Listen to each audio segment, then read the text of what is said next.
Assassin's Creed Liberation was originally released for the Vita in 2012 and got a huge revamp 7 years later with improved graphics and an overhaul to the game's mechanics and controls. Many people skip this game because they heard of the outdated design and simplistic feel, but keep in mind that this was originally developed for a handheld console and in my opinion remains one of the most enjoyable Assassin's Creed titles I've played to date.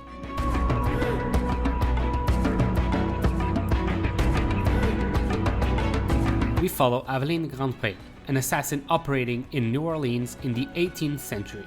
Without getting in too much spoiler territory, she uncovers a plot that seeks to hold control over the region, and with each assassinated target she unravels more and more mysteries that lead to places like Louisiana's bayous and even Mexico. It's simple and easy to follow the story, and it's one full of interesting mysteries that keep you hooked and interested throughout the game.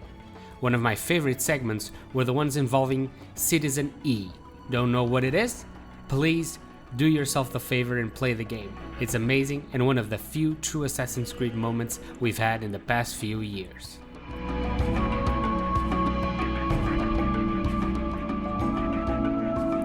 I would describe the gameplay as a traditional era Assassin's Creed game.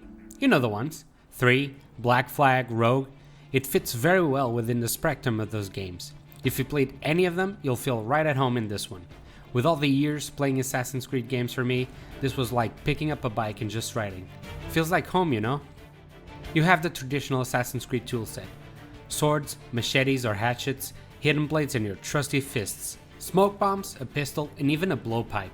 You do have a few additional toys, like a whip in which you can perform some very nice kills and also do the classic rope dart predator move. Another cool addition is the sync kills, in which time stops while you choose your targets and then perform an acrobatic set of kills on them in a fashionable manner. Aveline, though, sets herself apart from the pack because she has some really neat tricks that fit perfectly into an Assassin's Creed game, and honestly, I'm super surprised as to why Ubisoft never cared to replicate them on another Assassin's Creed title. What I'm talking about is the persona system. Basically, how it works is Aveline can don 3 different personas. She can be a lady representing a woman from a high social status dressed in a nice dress. She can be an assassin, in which she wears her traditional assassin outfit, and she can dress as a slave to help her infiltrate and help other slaves.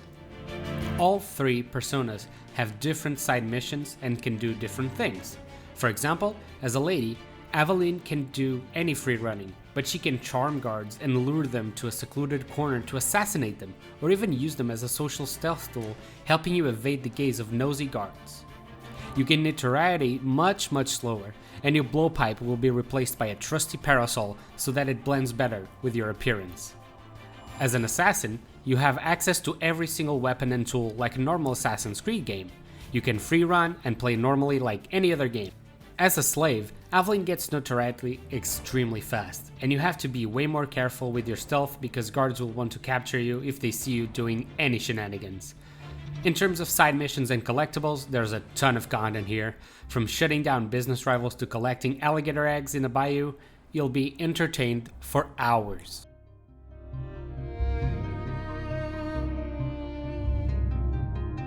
You have to remember that this game was designed and developed for a handheld system, and it shows, but I don't consider it a bad thing.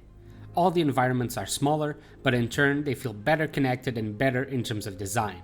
For example, in the bayou, I never felt lost or stuck, and I felt like I could free run on the trees for ages.